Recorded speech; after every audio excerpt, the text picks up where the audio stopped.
Chomwe chimachotsa chidwi cha azibambo kuchipinda. Video iyi tikuyipanga pambuyo pa video yonse imene tinapanga yokamba za azimayi. Azibambo nawonso sukuti iwona amene amangozitsata kwambiri yani. Komano nawonso nthawi zina zake chidwi chimatha kuwachokera. Ande chichi sikuti ndi chinthu choti ndi chizindikiro choti chikondi chikuchepa pakati pawopo yani. Komano imatha kungokhala ndi ka mixed bag. Ngati muli ma physical, komanso emotional, komanso relational, komanso mwina ma lifestyle factors ndi amene akuwapangitsa kuti chidwi chija pang'ono ndi pang'ono chizikhala chikuwathawira. Ndiye musataya nthawi tiyambe ndi physical factors. Chimene chimatha kuchotsa mzibambo chidwi chake kuchipinda ndi zinthu zimene zimatha kubwera tiyerekeze aging and hormonal changes. Akukula komanso mwina ma hormones ayamba kusintha mthupi mwake. Azibambo amakhala ndi mphamvu zakumene kuchako pa chizungu amanena kuti ma testosterone ngati akuyenda bwino, michere ina ngati ikuyenda bwino mthupi mwake. Ndi mzibambo ayamba kukula ndi kumakalamba komanso mwina kudwala zimampangitsa kuti iye uja chidwi chicha chiyambe kuchepera ndithu. Komanso ma health conditions amene ndatchulawo kudwala mwina ma diabetes, sugar, kaya ndi nkhani za BP,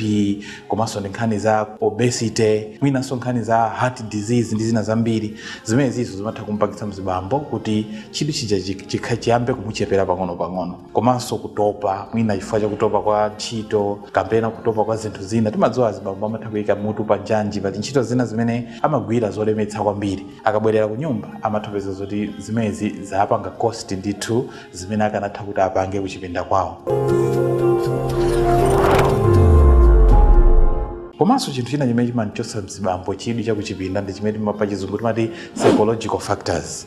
Zimene akuganiza mu ubongo mwake mukuyenda bwanji. So ngati mumakhala timati stress and anxiety, mwina ali ndi zinthu zimene akulandaula stress ina yake. Nkhani kaya ndi za chuma, kaya ndi nkhani za responsibility, kaya mwina ndi nkhani za kuntchito kwawo. Zimene zimapita kwa nthawi zimampangitsa zoti chidwi chicha mzibambo chizimuchokera pang'ono-pang'ono. Komanso kuli matenda achali depression, nkhani zokhuza ndi mental health, ali ma struggles ena ake amene akudutsamo. Zimene ziso panga cost kuchipinda ujala sapange perform bwino. Komanso mumakhala ma issues timati unresolved trauma or emotional baggage. Mzibambo wasiza chimtolo china chake. Ma past experiences zimene zinadutsapo kale mbuyomo. Ali ndi zina zake zimene zikumpangabe haunt mpaka lipano. Or mwina mikangano yosatha pa nyumbapo or akukangana kwambiri ndi anthu ena ake. Zimene zimachotsanso appetite ya mzibambo kuchipinda kuja. Chinthu china chimene chimachotsa chidwi cha mzibambo kuchipinda ndi chimene timachula kuti sexual satisfaction. Kutheka kunena kuti mwina mzibambo sakukhutitsidwa kuchipinda kuja or mwina ali pressured munjira ina. Zimene zimampangitsa kunena kuti pang'ono ndi pang'ono azizipanga disengage zinthu zichasamazifunenso. Komanso timati misaligned desire between partners. Mwina kutheka kuti sipali kumvetsetsana kwabwino pakati pa iyeyo ndi mkazi wake. Mwina muli ma frustration and zimamvetsa kuti mwina iyeyo ambe kupanga avoid nkhani zokhuzana ndi kuchipinda. Komanso chinthu cha number 4 ndi chimene timachula kuti relational and emotional factors. Zimenezi kwambiri zimakhala zikukamba tiyerekeze mwina nkhani routine and predictability. Nkhani za kuchipinda ziye zimatha kungozolowereka kuti ma routine basi akazangaje basi chimangokhala chizolowezi timati ma repetitive patterns. Olo tipange timangopanga mwina kamodzi komweko olo timangopanga style yakuticha. So pakupita kwa nthawi mzibambo amakhala bored and chidwi chicha chimayambanso kumuchepera. Komanso pali china chimene chimabweramo mkati mmene timati emotional disconnect. Mwina pali less communication. Chifukwa zinthu zija kuti ziziyenda bwino kumene kuchako pamafunika ndithu kumakambirana pakhale communication pakati pa mkazi ndi mwamuna. So ngati communication imene yo palibepo zimapangitsa kunena kuti pakhale emotional disconnect. Komanso affection ngati chikondi chachepa pakati pano zimapangitsanso mzibambo popita kwa nthawi chidwi kumene kuja chimuchokere. Komanso pali chinthu china chimene timati unresolved conflicts or resentment. Pali mikangano ina yake, pali mkangano umwe ukupitirira pakati pano. Mzibambo sakumvedwanso ngati kuti iniyo mumamvera. Zimenezi zimapangitsanso kuti chidwi chicha chikhale chikumuchepera. Komanso feeling unappreciated. Azibambo nthawi zambiri amapanga respond kwambiri kwa affirmation. Kwayamikira zimene akupanga, komanso kwalemekeza kwambiri pa zimene yo alili, komanso zimene yo amatha kupanga provide pa nyumbapo. Ndezi zikakhala zikuperewera chidwiso naye mzibambo chakuchipinda kuja chimakhala chikumuchokera. Tilowe mu chinthu cha number 5 ndi lifestyle factors. Lifestyle ya azibambo pali ena amayuza kwambiri mwina ma device awa, ma laptop awa, nthawi yoti acheze ndi mkazi wawo iwo ali busy pa phone, ali busy pa computer. Komanso pali zinthu zina achina pono awa ma pornography, pali azibambo ena amazikonda kwambiri zimene zizi. And pali video yomwe tinapanga kuipa kwa kubunyula, mwina mutha kuipeza mu comment section pansipa. Tinakamba zambiri za kuipa kwa nkhondo ngati umenewo. So pakupita kwa nthawi zimathanso kuchepetsa drive imene mzibambo angathe kukhala nayo towards mkazi wake.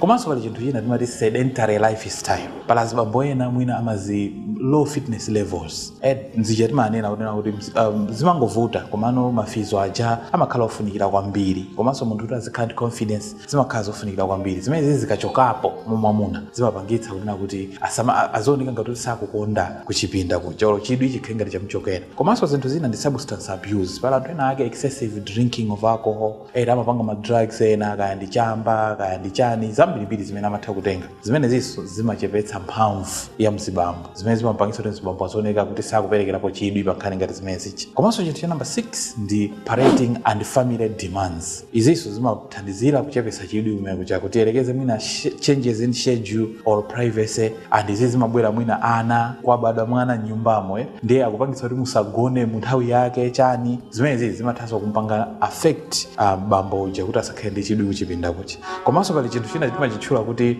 shift from partners to co-parents pala anthu ena ake kusanduka kholo kumapangitsa kuti chidwi chakuchipinda chachitani chichoke mwina focus nawo ayamba kuyipereka kwa ana or anthu ena ake chidwi kuchipinda tikuyamba kuwachepera pang'ono ndi pang'ono chinthu cha number 7 chomwe chili chomalizira kwambiri ndicho behavioral factors from the woman ichinso ndichofunikira kwambiri chifukwa nthawi zambiri chimatha kupangidwa ignore komano ndi chimene chimakhala chikuplaya role yayikulu yomwe chosachidwi mzibambo kuchipinda chikhalidwe cha mzimayi so muli chikhalidwe tiyelekeze nagging and constant negativity pala azimayi ena omangokhala kumangolalata omangokubweretsa negativity pa nyumbapo amapanga complain kwambiri amadzudzula kwambiri amangochulutsa kumpanga blame mwamuna izizi zimapangitsa kuti emotional attraction ya mwamuna uja ipange drop komanso chinthu china disrespect or harsh tone pala azimayi ena ake amene samulemekeza mzibambo so mmene mzimayi amamuyankhulira mwamuna wake zimapanganso determine interest imene imatha kukhala mwa mwamunayo towards mkaziyo so zimapanga affect kuti mmene iyeyo amazionera and izi zimapanga affect mwamunayo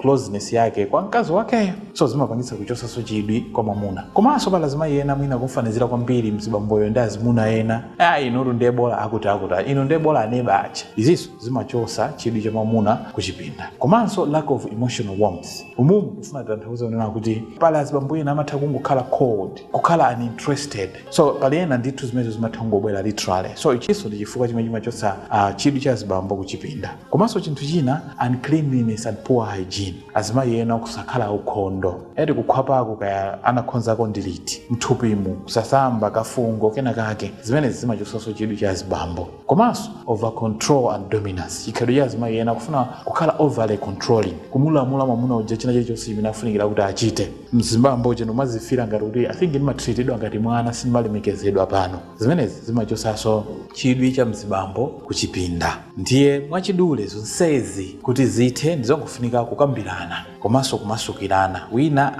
anene mavuto amene akukumana nawo komanso wina avomereze kuti angathe kumuthandiza bwanji winayo kuti athane ndi mavuto ngati amenewo. If you find this video helpful, please like it and share, and don't forget to follow our page for similar videos. Thank you very much for watching and see you in the next one.